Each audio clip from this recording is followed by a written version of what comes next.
Most people think a boundary is something you set for other people. It is not. It is something you set for yourself.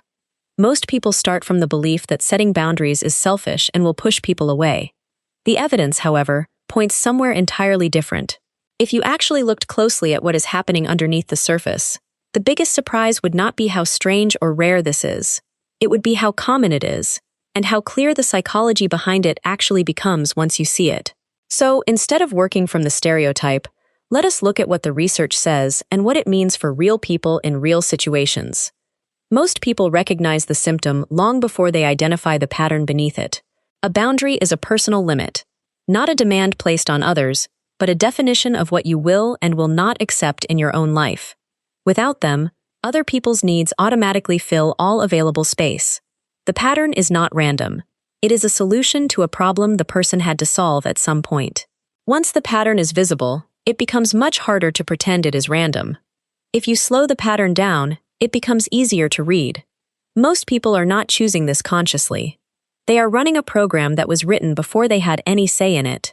Moments like this also reveal why simple advice rarely works. The person usually already knows what they should do. The barrier is not knowledge. It is the automatic response that fires before knowledge can arrive. What looks like a character trait or a choice is actually a neurological and psychological process. Boundaries are regulated by the brain's threat detection system. When a limit is violated and we do not respond, the nervous system registers the violation but suppresses the response, a pattern that builds chronic stress. The speed of the response is the key thing to understand.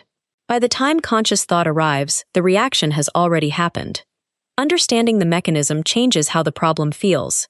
It stops feeling like a character flaw and starts feeling like something with a cause.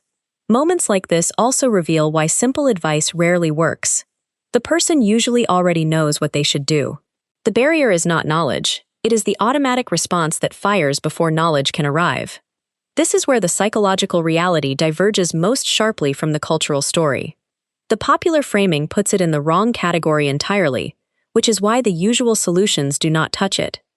The root is usually older than the person expects and quieter than the symptom suggests. People who struggle with boundaries often grew up in environments where their needs were dismissed, where saying no led to punishment or guilt, or where they were rewarded for self-sacrifice and punished for self-advocacy. These patterns were learned in environments where they were the right answer. The problem is that the environment changed and the pattern did not. Most people blame themselves for something that was shaped long before they had any power over it. This is where the psychological reality diverges most sharply from the cultural story. The popular framing puts it in the wrong category entirely, which is why the usual solutions do not touch it. What looks minor from the outside often carries enormous weight from the inside.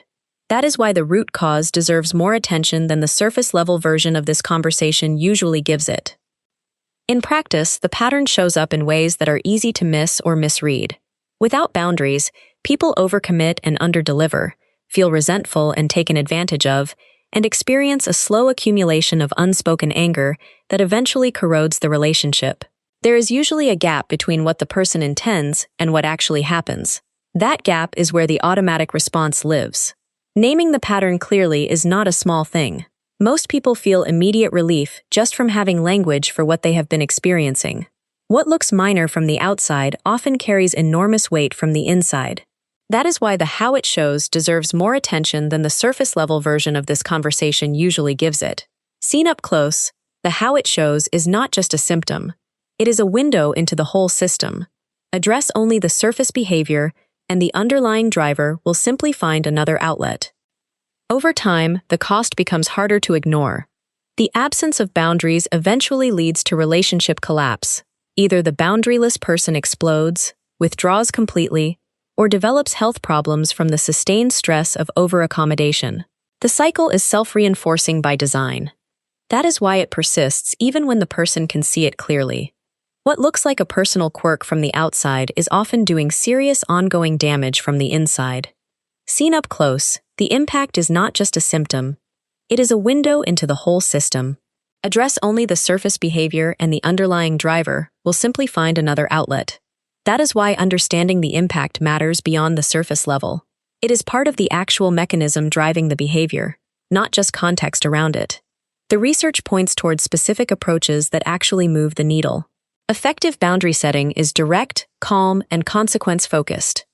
The formula is simple. State what you need, what you will do if that is not respected, and then follow through consistently. Progress in this area tends to feel slow and then sudden. The internal work happens before the external change becomes visible. Recovery is rarely linear, and the first attempts rarely feel like progress.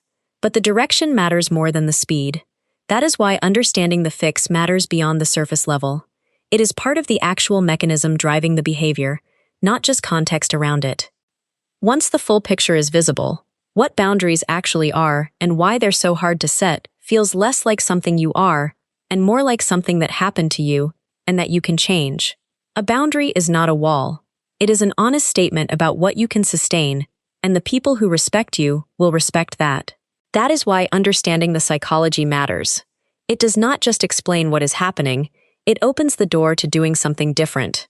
Once you see the pattern up close, it stops feeling like a mystery and starts feeling like